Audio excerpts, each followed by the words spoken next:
말씀으로 돌아와서 우리 산상순이 벌써 이제 12번째 말씀입니다. 너희가 들었으나 라는 제목으로 우리 마태복음 5장 33절 이후에 이제 48절까지 말씀을 이제 끝으로 5장을 마치도록 하겠습니다. 산상순은 6장 이후에 또 이렇게 흥미로운 주제들이 많이 있는데 우리가 천천히 또 다뤄가기로 하고요. 오늘 말씀은 이제 저희가 보았던 간음하지 말라 저번 주에 이렇게 보았죠. 그 내용과 더불어서 이제 실제 우리의 신앙에, 그러니까 율법에서 이야기하고 있는 우리가 삶의 실천들, 이것을 예수님께서 재해석을 해주는 장면입니다. 그러니까 우리가 무엇을 듣는다라는 것은 단순히 그 이야기를 소리로 듣는 것 이상의 어떤 의미적인 전달이 굉장히 중요합니다. 이 말을 왜 하는가? 이 말의 진의가 무엇인가? 그래서 우리가 어느 정도 성숙한 어른이 되면 말을 그냥 아이들처럼 단순하게 주고받는 게 아니라 그 내포하고 있는 깊은 의미를 서로 주고받게 됩니다. 그래서 서로 생각하고 또 더 깊은 말을 하게 되고, 그래서 우리는 들을 때에 이 들음에서 이 의미를 어떻게 해석하고 또 그것을 건강하게 받아들이는가, 이게 굉장히 중요한 문제입니다. 33절을 한번 첫 절을 읽어볼까요? 예수님의 말씀입니다. 시작. 또 옛사람에게 말한 바 헛맹세를 하지 말고 내 맹세한 것을 주께 지키라 하였다는 것을 너희가 들었으나. 오늘의 말씀의 제목이 너희가 들었으나입니다. 계속해서 이 문단별로 지침이 내려질 때 예수님께서 너희가 들었으나라는 표현을 하고 있는데요. 그러니까 너희가 들었다라는 것은 이제 율법, 단순히 이 얘기를 가르침을 받았다 이 얘기가 아니라 모세의 수천 년 전에 하나님의 율법으로 수여된 이 모세의 율법을 통해서 너희가 전통적으로 또 가르침을 부모 대를 통해서 계속해서 알고 있는 말씀이다라고 이야기해 주는 것이죠. 그 표현을 계속 문단마다 너희가 들었으나라고 표현합니다. 그럼 너희가 그렇게 알고 있다, 들었다가 아니라 들었으나라고 표현하는 것은 그 뒤에 예수님의 말씀이 새롭게 재해석해 주시는 겁니다. 그러니까 저번 주에 말씀의 흐름도 그랬잖아요. 너희가 들었으나 다시 해석해 주는 것. 그래서 예수님께서 헛맹세를 하지 말고 내가 맹세한 것을 하나님 앞에 지키라라고 말합니다. 이 맹세라는 것은 이 약속을 의미하죠. 근데 그냥 약속이 아니라 무언가 이름을 걸고 어떤 이 상징을 걸고 하는 약속입니다. 그러니까 더 무게감이 있는 약속이죠. 이런 맹세를 하지 말고 맹세를 했다면 하나님 앞에 지키라라고 예수님께서 말씀하고 있어요. 근데 이것을 너희가 들었다라는 거예요. 모세로부터 수여된 율법을 늘 접해왔다, 너희가 이미 알고 있는 그런 전통을 갖고 있는 사람들이다 라고 말씀해 주시죠. 그런데 이 말씀에 대해서 재해석을 해주시는데 그 예수님께서 이 율법의 진의, 그러니까 우리가 서로 해석해서 알고 있는 것 말고 율법의 주인이신 예수님께서 재해석해 주시는 말씀은 무엇인가? 한번 34절을, 그 다음 절을 읽어볼까요? 34절 시작. 나는 너희에게 이르노니 도무지 맹세하지 말지니 하늘로도 하지 말라. 이는 하나님의 보좌임이요. 예수님께서 이게 맹세하지 말아라, 그러니까 정확하게 맹세하지 말아라 라고 말하고 있는데, 이게 율법의 진리를 말씀해 주시는 거예요. 그러니까 정확하게 이야기하는데 구약의 율법을 보면 또 맹세를 하라고 했거든요. 예수님께서 재해석해 주신 해석법은 이제 맹세에 대해서 하지 말라라고 얘기하는 거예요. 그럼 그 원어의 율법이 어떤, 맹세에 대해서 어떤 이야기를 하고 있는지 좀 봐야겠죠. 구약의 가르침을 보면 민수기 30장 2절에 맹세에 대한 내용이 나옵니다. 한번 그 원문을 읽어볼까요? 같이요. 시작. 사람이 여호와께 서원하였거나 결심하고 서약하였으면 깨뜨리지 말고 그가 입으로 말한 대로 다 이행할 것이니라. 민수기 율법에서는 어떠한가요? 서원하거나 결심하거나 서약하면 깨트리지 말고 그냥 하라는 거예요. 그래서 잘 이행해라, 하라는 것으로 말을 하고 있죠. 그렇게 너희가 들었으나 이렇게 말이죠, 민수기처럼. 그런데 예수님은 하지 말라고 하는 것입니다. 어느 말을 따라야 하는 것이죠? 신명기 10장 20절에도 같은 율법인데 한번 읽어볼까요? 시작. 내 하나님 여호와를 경외하여 그를 섬기며 그에게 의지하고 그의 이름으로 맹세하라. 여긴 더 정확하죠? 여호와의 이름을 경외하는데 그 이름으로 맹세하라라고 정확하게 기록하고 있습니다. 그럼 성경 전체 전반을 볼 때 하나님은 우리를 향하여서, 우리가 맹세하는 거 말고요, 하나님이 우리를 향하여서 맹세를 했는가? 우리가 한번 추적해 보면 대표적으로 노아의 방주 때에 하나님은 우리에 대해서 맹세를 했습니다. 어떤 맹세를 하셨죠? 하나님의 이름을 걸고 이제 방주 이후에 사람들을 다 멸하시고 이제 노아 가족에게 이렇게 맹세하셨어요. 너희에게 다시는 물로 심판하지 않겠다, 이러면서 하나님도 맹세를 하셨거든요. 그의 이름을 걸면서 말이죠. 그럼 하나님도 맹세했는데 이런 맹세에 대해서 또 어떻게 생각해야 하는가? 그렇다면 신약의 대부분을 기록한 사도 바울은 어땠을까요? 고린도후서 1장 23절을 한번 읽어볼까요? 같이요. 시작. 내가 내 목숨을 걸고 하나님을 불러 증언하시게 하노니 내가 다시 고린도에 가지 아니한 것은 너희를 아끼려 함이라. 사도 바울도 목숨을 걸고 하나님을 불러 증언하게 하시면서 맹세를 하죠. 이게 바로 구약을 이제 근거해서, 구약의 하나님을 불러서 그것에 근거해서 맹세를 했다는 의미입니다. 그렇게 보니까 예수님은 분명히 오늘 말씀에서 다시 재해석해 주시면서 맹세를 하지 말라고 했는데 하나님도 사도 바울도 그리고 율법에도 맹세를 하라고 말씀합니다. 그렇다면 우리가 조금 더 33절, 오늘 본문으로 돌아와서 33절을 조금 더 정확하게 봐야겠죠. 사실 33절을 보시면 또 옛사람에게 말한 바, 맹세는 맹세인데 뭐죠? 헛 맹세를 하지 말고. 그러니까 우리가 33절을 다시 주목해 볼 것은 헛 맹세를 하지 말라고 말씀하신 거죠. 다시 말하면 헛된 맹세, 그러니까 누구의 이름을 걸고 맹세할 때 자신의 의를 드러내기 위한 방편으로 쓰는 경우가 있죠. 그런 맹세를 하지 말라는 것입니다. 다시 말하면 하나님의 이름을 욕되게 하는 맹세를 하지 말라는 거예요. 그래서 우리는 내 자존심을 위해서나 혹은 다른 사람에게 신임을 주기 위해서 혹은 내가 결의를 다지기 위해서 하나님의 이름을 빌려 쓰지 말라라는 것입니다. 그 이름은 거룩하고 그 이름은 온전하여서 우리가 함부로 망령되이 여기면 안 되기 때문에 내가 어떤 이름을 걸고, 우리도 그런 거 하잖아요. 야, 내 이름을 걸고 진짜 자신해. 내가 부모님의 이름, 이런 거 하면 안 되죠. 그런 걸 막 걸잖아요, 자꾸. 왜냐하면 누굴 위한 거죠? 내 주장을 위한 겁니다. 이런 맹세를 보고 오늘 말씀 33절엔 헛 맹세라고 말하고 있는 것이죠. 여러분, 우리 신앙인으로서 헛 맹세하지 않기를 축복합니다. 예를 들면 내가 하나님의 이름을 걸고 말할게. 이거 진짜야. 이건 지금 누구를 위한 일이죠? 내 주장을 위한 일입니다. 심지어는 지킬 마음도 없는, 어떤 그 약속을 지킬 마음도 없는데 그저 자신의 유익이나 위선적인 말을 위해서 헛맹세하는 경우도 있습니다.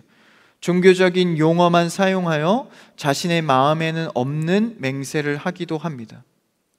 그러니까 우리는 신앙인이라는 이유로, 종교적 표현을 많이 갖고 있다는 이유로 그것을 이용하여서 맹세를 남발하게 될 수도 있다는 것이죠. 이것을 하나님께서는 망령되이 여겨 오늘 예수님께서 재해석해 주시는 것은 헛 맹세를 하지 말라, 이 얘기를 하고 있는 것이죠. 그래서 우리가 신앙생활 할 때 맹세를 모조리 하지 말라라는 의미가 아닙니다. 우리가 하나님 앞에서 약속하고 서원하고 서약하는 것은요, 우리 신앙의 매우 큰 성숙의 도구가 되기도 합니다. 주님, 내가 주님 앞에 이것을 서원합니다. 내가 주 앞에 이것을 약속합니다. 주님, 내가 이 약속을 잘 지킬 수 있도록 도와주옵소서. 이런 서원을 하는 것은요, 우리의 성숙에 도움이 돼요. 그러나 그 안에 뭐가 있어야 합니까? 그 안에 진실함이 있어야 합니다. 우리가 아무리 누군가를 속이고 하나님 앞에 좀 진실되지 않은 모습을 보인다 할지라도 하나님은 그 진실한 마음을 알고 계십니다. 그러니까 이런 진실한 마음 없이 어떤 자신의 위선을 위해서나 혹은 위선을 가리기 위해서 종교적 형식으로만 하는 맹세는 하지 말라라는 것이죠. 사실 우리는 맹세를 하고 안 하고보다 하나님 앞에 맹세할 때 내 마음에 진짜 진실함이 있는가, 이 서원을 할 때 어떤 진실함과 일관성을 갖고 있는가, 이것이 매우 중요하다라는 것입니다. 그래서 그 문제에 있어서 이런 맹세는 하지 말라는 것인데, 그런 맹세는 35절에 보시면 땅으로도 하지 말고 하나님의 발등상이기 때문에 예루살렘으로도 하지 말고 내 머리로도 하지 말고, 그러니까 이런 종교적인 상징을 갖고 맹세하지 말라라는 것입니다. 교회 이름을 걸고 내가 맹세할게, 내 직분을 걸고 맹세할게, 이런 서투른 일들을 하지 말라는 것이죠. 여러분, 우리는 하나님 앞에 헛된 맹세가 아닌 주님과 내가 진실함으로 서원하고 서역할 수 있는 여러분 되길 축복합니다. 진지함을 가지라라는 것이죠. 이 항목에 대해서 예수님이 산상순으로 우리에게 말씀해 주시면서 이제 이런 맥들이 이어져 가요. 그러면서 38절 다음 단락으로 한번 넘어가 볼까요? 38절 나중에 이제 이 문단들이 합쳐졌을 때 어떤 의미를 갖는지는 뒤에서 풀기로 하고, 38절 한번, 오늘 본문 38절입니다. 제가 뒤에 안 했죠? 우리 성경책으로 봅시다. 같이 시작. 또 눈은 눈으로, 이는 이로 갚으라 하였다는 것을 너희가 들었으나. 38절 이유는 우리가 성경책으로 좀 보겠습니다. 눈은 눈으로, 이는 이로 갚으라. 이게 우리 사실 이 신앙인들의 마인드가 아니죠. 그런데 이 율법에서 눈은 눈으로, 이는 이로 갚으라고 했대요. 그것을 너희가 들었다. 율법에서 그렇게 나와 있는 것을 너희가 그렇게 이해를 하고 있는데, 39절에 나는 너희에게 이르노니 악한 자를 대적하지 말라 라고 말씀하시죠. 율법에서 유대인들이 이해하기로는 눈은 눈으로, 이는 이로, 그러니까 이것은 뭐죠? 동해보복입니다. 그러니까 같은 성질로 똑같이 갚아라, 이것은 괜찮다라고 말하는 거예요. 그렇게 너희가 율법을 이해하고 있었는데 나는 너희에게 이른다, 다시 재해석한다. 율법의 주인인 내가 다시 해석하건대 악한 자를 대적하지 말라라고 예수님이 재해석해주고 계십니다.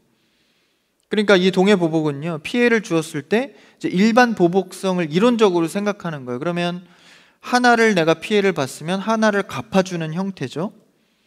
근데 여러분 사실 생각해 보면 이 보복이라는 성질은 내가 갚은 것보다 더 이상의 것을 갚는 것이 이 죄성입니다. 그러니까 인간의 이 죄성된 보복은요, 더 심하게 그를 보복해야 하는 마음이 있는 거예요. 정말 1 피해 본 만큼 1 내가 이게 보복을 하면 이렇게 모든 마음이 풀리나요? 그렇지 않죠. 인간의 이 죄성 때문에 더 악하게, 더 이게 시원하게 하려면 이 보복이 그 배로 갚아줘야 되거든요. 이게 사람의 마음입니다. 그래서 누군가 보복을 맡겼을 때 그대로만 이행하는 경우는 없다라는 것이죠. 이런 생리적인 본성을 누구를 통해 잘 알 수 있죠? 어린아이들을 통해 잘 알 수 있습니다. 여러분 어릴 때 그런 거 해보셨나요? 이렇게 이유 없이 그냥 툭 때리는 거 있잖아요. 왜 때려? 이러면서 몇 대 때리시죠? 한 대 때리시는 분들은 신앙에 은사가 있으신 분들. 왜 때려? 탁탁. 그럼 상대가 어떻게 하죠?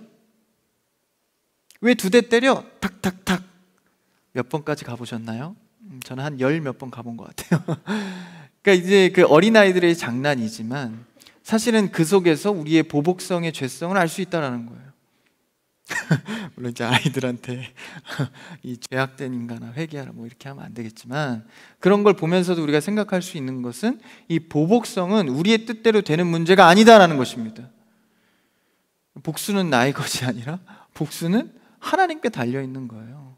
내가 정말 그 나에게 피해가 된 것을 정확하게 만물의 주관자이신 하나님처럼 계산해서 그것을 이행할 수 있을까요? 그러니까 사실상 인간의 복수나 보복이라는 것은 그 성질상 이론적으로 정확하게 들어맞을 수가 없는 형태입니다. 계산할 수도 없고 내가 얼마나 피해를 받지? 그리고 그런 경우 있죠. 지금 당장은 내가 조금 피해 본 것 같지만 그 어떤 사건 이후 사후 큰 후유증이 또 있잖아요. 그런 것까지 일일이 계산해서 보복하려고 치면 인간의 힘으로 보복한다는 것은 불가능입니다. 그래서 눈에는 눈으로, 이는 이로 정확하게 똑같이 갚는 것은 불가능하다라는 것이죠. 그렇다면 이것은 법의 정신의 취지로 보복을 이해해야 합니다. 그렇다면 어떻게 되나요? 피에 대한 보복에 대한 절제와 역설을 말하고 있는 것이죠. 그렇게 눈에는 눈, 이에는 이로 사람은 행할 수 없기 때문에 하지 말라라는 것입니다. 네가 함부로 판단해서 난 이렇게 갚아줘야 시원해. 그래서 복수하는 영화들 많잖아요. 근데 복수를 하고 난 뒤에 항상 해피엔딩이던가요? 그의 삶은 계속된 나락으로, 그렇죠? 복수를 하고도 그런 영화의 장면들이 많잖아요. 그렇기 때문에 그대로만 갚아줄 수도 없을 뿐더러 이 말씀의 재해석의 예수님은 절제와 역설을 말하는 겁니다. 그래서 그런 보복은 불가능하기 때문에 우리는 오히려 신앙인으로서 39절에요, 악한 자를 대적하지 말라라고 말씀하십니다. 근데 이것을 유대인들이 어떻게 오해했습니까? 이 율법을 보고 봐라, 하나님께서도 그대로 갚는 것을 허락하셨다. 그래서 일상 보복의 규례를 논리적으로 만들어내기 시작합니다. 그래서 문자적으로 잘못 해석한 결과 여러 가지 다양한 보복의 가능성을 열어둔 거예요. 그래서 좀만 잘못하면 보복법으로 내가 너한테 이렇게 해도 돼, 해를 가하는 거죠. 이런 가르침을 유대인들이 구축하고 받아왔으나 오늘 산상수훈에서 예수님께서는 재해석하는 겁니다.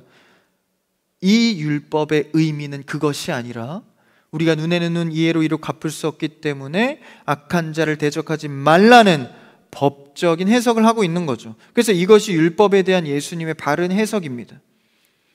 심지어 나아가 39절에 뭐라고 말씀하십니까? 내 오른편 뺨을 치거든 왼편도 돌려대라.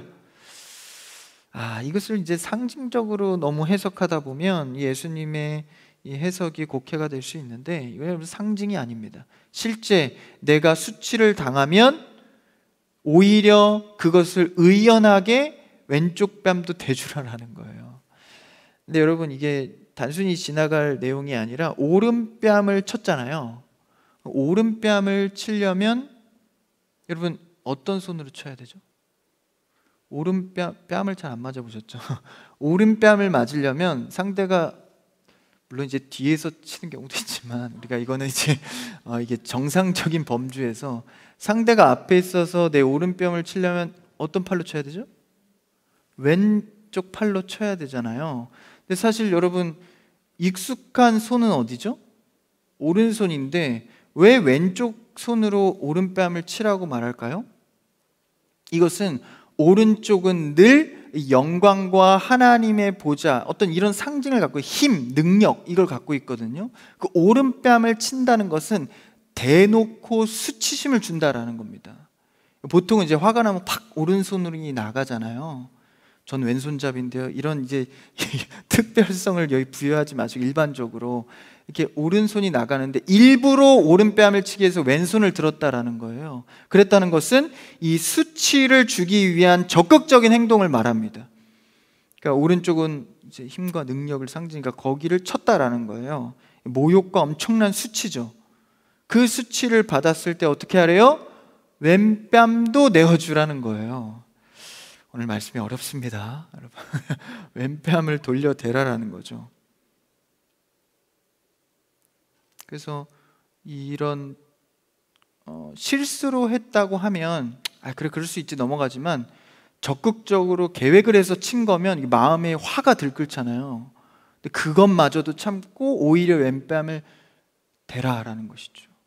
그러니까 이건 의도한 수치와 모욕입니다. 마치 누구에게요? 예수님께 했듯이. 그러니까 이게 이렇게 치진 않잖아요. 이렇게 이 손으로 쳤다는 건 의도가 됐다는 거죠. 그 수치에도 돌려대라. 그리고 더 나아갑니다. 40절 한번 읽어볼까요? 성경책을 보시고 40절 시작. 또 너를 고발하여 속옷을 가지고자 하는 자에게 겉옷까지도 가지게 하며. 이 속옷과 겉옷의 개념은 오늘날과는 좀 다릅니다. 당시의 유대인들, 이 팔레스타인 지역에는 이 낮과 이 저녁의 온도 차이가 극심한, 완전 초겨울과 이 극심한 이 여름과도 같은 온도차를 발생했는데요. 그렇다 보니까 이 속옷과 겉옷의 중요성이 굉장히 큰 거예요. 그리고 심지어 이 겉옷에 대한 이 개념은 이 추위를 막는 외투 정도가 아니라 이 율법상 이런 수술들이 이렇게 막 달려 있었거든요. 율법을 상징하는 수술들이 있었기 때문에 그것은 자신의 어떤 재산성을 갖기도 합니다. 그래서 겉옷을 함부로 누구에게 주지 않아요. 그래서 이런 부분에서 이런 겉옷과 속옷까지 내어주라는 것은, 그렇죠? 겉옷까지도 가지게 해라, 내어주라는 것은 자신의 모든 것을 내어줄 용의가 있다라는 의미를 갖고 있는 것입니다. 이것을 예수님께서 내어주라라고 말씀하고 계신 것이죠. 누구에게요? 보복해야 할 대상을 향해서 오히려 이렇게 하라는 거예요. 너를 고발하여 속옷을 가져가고자 하는 자를 향해서, 이 원수죠. 적대심이 있는 자입니다. 오히려 나의 모든 것, 다른 것도 내어줄 용의를 가져라 라는 것입니다. 예수님께서는 계속해서 이런 요구를 우리에게 하고 있는 것이죠. 이 율법의 재해석입니다.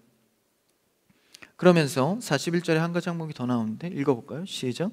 또 누구든지 너로 억지로 오리를 가게 하거든 그 사람과 십리를 동행하고. 억지로 오리를 가래요. 오리가 한 2km 정도 되거든요. 가자고 하면 십리도 가줘라.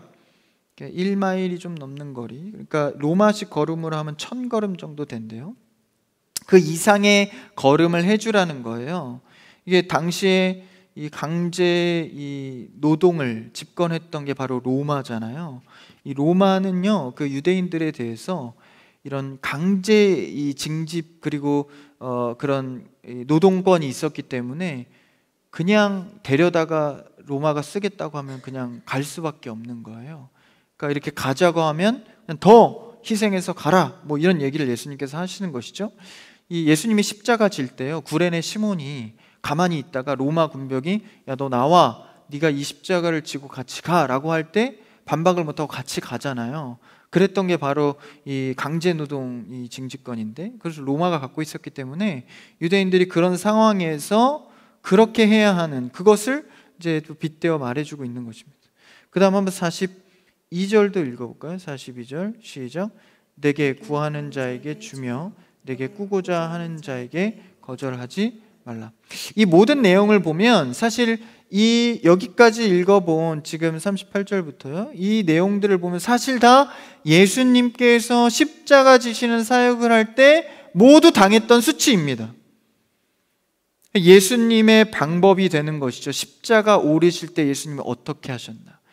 지금 이 장면은 예수님이 십자가 오르시기 전이죠. 그러니까 예수님께서 신앙인으로서의 삶의 방법을 이제 보여주시고 알려주시고 실제 이 내용을 갖고 십자가를 지십니다. 뺨을 맞으셨죠. 맞고도 한마디 말씀하지 않으셨습니다. 침뱉음을 당하시고 가시면류관을 씌어서 모욕을 당했습니다. 그리고 누군가가 이런 강제적인 일을 할 때 오히려 더 내어주려고 하셨죠. 속옷뿐 아니라 겉옷까지 내어주신 분이 바로 예수 그리스도의 십자가 사역입니다. 자기 자신의 권한을 포기하고 자신의 고집을 내려놓고 예수님께서 하신 일은 하나님의 사랑과 그 뜻을 이루기 위한 우리를 향한 사랑의 발걸음이었다라는 것이죠. 여러분, 우리가 이런 수많은 항목들이 있지만 이걸 어떻게 지킬 수 있겠어? 오른 뺨을 맞는 게 이런 수치를 당하고도 왼 뺨을 돌려대라고? 어떻게 이행할 수가 있겠어? 여러분, 예수님도 그 십자가가 지기 두려워서 하나님 앞에 기도하며 울며 하나님 앞에 매달렸습니다.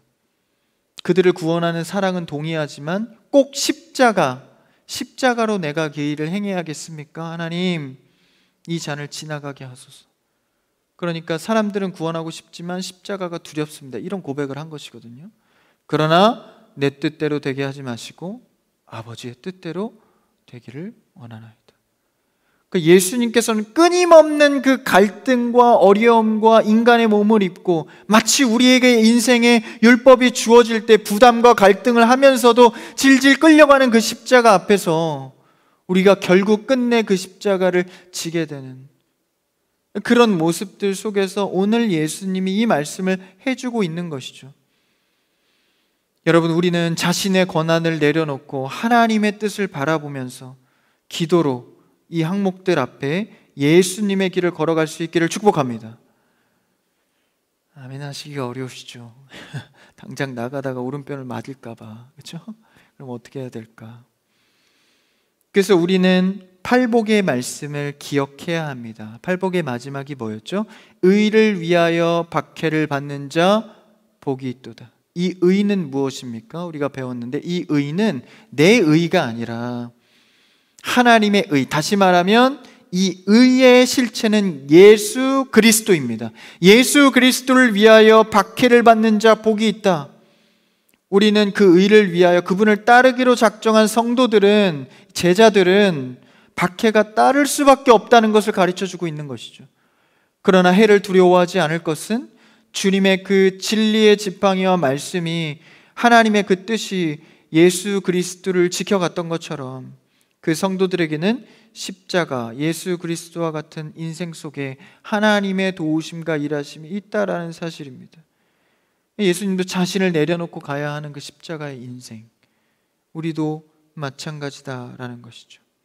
좀 더 나아가 볼까요? 마지막 단락인데요, 43절을 한번 읽어봅시다. 43절 말씀으로 시작.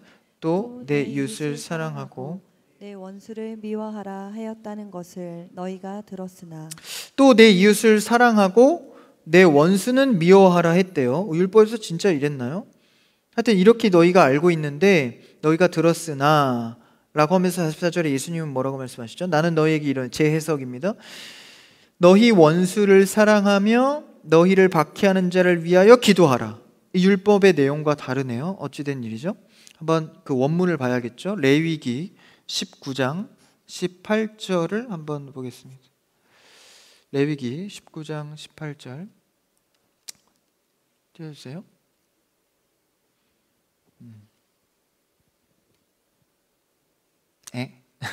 한번 우리가 찾을까요? 찾읍시다. 나왔어요. 같이요. 시작. 원수를 갚지 말며 동포를 원망하지 말며 내 이웃 사랑하기를 내 자신과 같이 사랑하라. 나는 여호와이니라. 좀 유대인들이 이해한 것과 좀 다르죠. 레위기 말씀을 보면 분명히 원수를 미워하라고 하는 대목은 없습니다. 근데 자세히 보시면 원수를 갚지 말며 동포를 원망하지 말며, 근데 미워하지 말라는 말이 없어요. 그러니까 원수는 안 갚되 미워하지 말라는 얘기는 없으니까 미워는 해도 된다로 해석을 해버린 겁니다. 진짜 그렇게 극단적으로 해석을 했다고요? 예수님이 말씀하시잖아요. 43절 오늘 본문으로 돌아오면 내 이웃을 사랑하고 내 원수를 미워하라 하였다는 것, 그 유대인들이 이웃을 사랑하고 내 원수는 미워하라고 잘못된 해석을 가진 거예요. 여러분, 이 성경 말씀은요, 해석 하나만 잘못돼도 그 방향성이 완전히 달라집니다. 예수님을 어떻게 보는가, 예수님을 어떻게 이해하는가에 따라서 이 정통과 이단이 갈리는 거예요. 그 한 문장 때문에. 유대인들은 자기식대로의 율법 해석을 갖고 있어서 수많은 항목들을 자기식대로 해석하고 또 그것을 줄기를 쳐서 또 많은 율법들을 만들어내서 사람들을 못 살게 군 겁니다. 그러니까 예수님이 재정립을 해주고 계신 것이죠. 여러분, 말씀을 어디 가서 함부로 듣지 않는 청년부 되기를 축복합니다. 정확한 말씀을 들으셔야 돼요. 어디서 이상한 유튜브 돌아다니면서 말씀 잘한다 그런 거 하지 마시고, 대학교 가서 이상한 동아리 들어가서 성경 공부하지 마시고, 여러분, 정통한 것의 해석의 자리에 서기를 바랍니다. 중요한 거예요. 그래서 그것을 너희가 들은 율법의 원본에 그것이 아니다라는 거예요. 원수를 미워하라는 내용이 없다 보니까 그것을 미워해도 되는군, 미워하는 정도는 해도 된다라고 해석을 한 것이죠. 그러니까 예수님께서는 이런 식의 해석을 재해석하면서 오늘 본문에서 난 너에게 이르노니 너희 원수를 사랑하며 너희를 박해하는 자를 위하여 기도하라. 굉장히 어려운 대목까지 흘러옵니다. 이게 점점 어렵죠, 이 지키기가. 아니, 원수를 사랑하기는커녕, 그렇죠? 돌아보지도 못하는데 그 원수를 위해서 기도하래요. 돌아보면 나 좋다는 사람도 잘 못 챙기는데 원수를 여러분 무시하거나 신경 끄는 것까지는 우리가 할 수 있을 것 같아요. 그냥 신경 쓰지 말자, 쟤는 원래 저렇지, 그래 넘어가자, 그 정도는 우리가 할 수 있을지 모르지만 정말 사랑할 수 있을까? 그리고 정말 그를 위해서 진심으로 기도할 수 있을까? 우리가 항상 이 지점에서 신앙의 실천의 어려움을 많이 갖습니다. 그리고 또한 스스로 반박하며 한번 반문해 보는 거죠. 하나님, 정말 이게 가능한 범주입니까? 원수를 사랑하고 내 것을 내어주는 것 쉽지 않은 것입니다. 그런데 오늘 말씀을 통하여서 우리가 알 수 있는 것, 5장, 우리가 앞절을 좀 올라가서 5장 20절을 한번 읽어볼까요?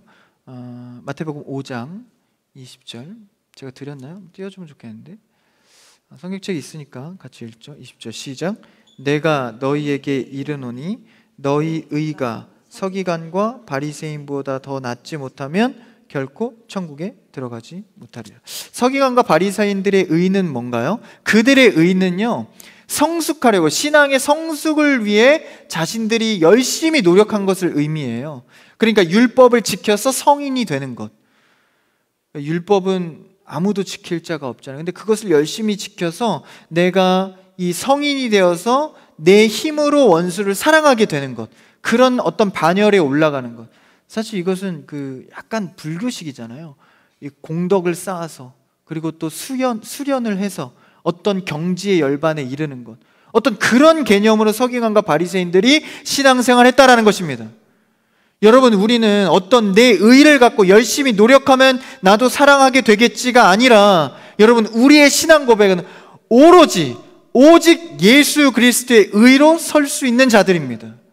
여러분, 우리에게 정말 의가 있나요? 의는 없으되 하나도 없다라고 로마서 말씀에서 말합니다. 그리고 율법, 광야 40년의 기간을 통하여서 한 사람도 하나님 앞에 의인이 없다는 사실이 고발되었습니다. 0.1%도 여지없는 죄인이라는 것이 드러나졌습니다. 그래서 뭘 바라게 되죠? 메시아 대망사사. 오직 예수님이 아니고서는 이 죄를 해결할 길이 없구나. 그거 하나 깨닫는 겁니다. 말씀을 통해서 내가 어떤 죄인인지를 깨달아가기를 축복합니다. 그래서 내가 노력해서 되는 것이 아니라 내 안에 살아계신 예수 그리스도가 나를 의로움으로 이끄시는 것이죠. 그래서 여러분, 예배하고 기도하는 이유가 무엇입니까? 내 안에 살아계신 예수 그리스도가 일하실 수 있도록. 나는 죽고 주님 사는 삶, 나는 사라지고 주님이 일하시는 삶, 그 적용을 실제 누가 해주십니까? 성령 하나님이 해주시는 겁니다. 그래서 우리는 주님을 더 알기 원해야 하고 예배하고 찬양해야 하는 이유가, 내 안에 계신 예수님이 살아 일하실 수 있도록. 육은 좀 피곤할지라도 여러분, 영이 살아서 여러분 안에 계신 예수 그리스도가 여러분의 삶을 산상수훈의 항목처럼 이끌어가게 되기를 축복합니다. 그러니까 여러분, 우리의 노력으로 되는 게 아니에요. 노력으로 해보지만 또 넘어지는 나의 모습을 보면서 자책할 때도 많지 않습니까? 그래서 그리스도의 의는, 그 십자가의 길은요, 오른뺨을 맞고도 왼뺨을 내준 십자가의 길입니다. 예수님은 속옷과 겉옷을 빼앗아 갔지만 모든 것을 내어준 분이십니다. 그 길을 십자가의 길로 먼저 닦아 놓으셨으니 우리는 그것을 믿음으로 그리스도만 따라가면 내 안에 계신 성령 하나님께서 일하신다라는 것이죠. 나는 공로 없지만, 내 안에 의가 없지만 그리스도가 내 의 자체가 되셔서 성령 하나님의 적용으로 내 안에 날마다 일하시니 우리가 찾을 것은 오직 주의 은혜입니다. 그래서 우리가 찬양할 때 늘 은혜로다 은혜로다 고백하는 이유가, 은혜 아니면 살아갈 수 없기 때문입니다. 오늘도 여러분, 우리는 주의 은혜를 구하며 종교적 열심으로 사는 것이 아니라, 여러분, 신앙은 제가 늘 얘기한 축적이 아닙니다. 축적해서 어느 정도 성인이 되는 것이 아니라 오늘 하루도 그리스도가 내 안에 살아계시면 살아갈 수 있는 것이죠. 그의 사랑과 자비와 긍휼하심으로 살아가기를 축복합니다. 45절만 읽고 마칠까요? 45절 성경책으로 읽죠. 시작. 이같이 한즉 하늘에 계신 너희 아버지의 아들이 되리니 이는 하나님이 그 해를 악인과 선인에게 비추시며 비를 의로운 자와 불의한 자에게 내려주심이라. 이게 의로운 자는 우리고 불의한 자는 안 믿는 자인가 그런 게 아닙니다. 악인이 바로 우리를 말하는 거죠. 우리가 불의한 자였다라는 거예요. 그러나 예수 그리스도께서 나를 위해 죄를 입으시고 죽으시고 모든 것을 뒤집어 쓰셔서 우리를 고쳐내셨습니다. 여러분, 우리는 할 수 없습니다. 사랑도 자비도 양심도 없는 자들이 우리입니다. 그러나 예수님이 나의 의가 되어주시면 우리는 할 수 있습니다. 그래서 우리가 이 율법에 어떤 매여서 이것을 이행했냐 안 했냐가 아니라 내 안에 그리스도가 살아계신가, 속옷과 겉옷을 내어주신 그분이 내 안에 살아계시는가, 나는 그 의로 살아가고 있는가. 오늘도 돌아보며 온전하고 완전한 주 앞에 나아오는 여러분 되기를 축복합니다. 그리스도의 사랑을 붙잡는 순간 우리는 그 안에 성령이 일하십니다. 십자가 공로 의지하여 오늘도 또 한 주도 살아가는 여러분 되기를 축복합니다.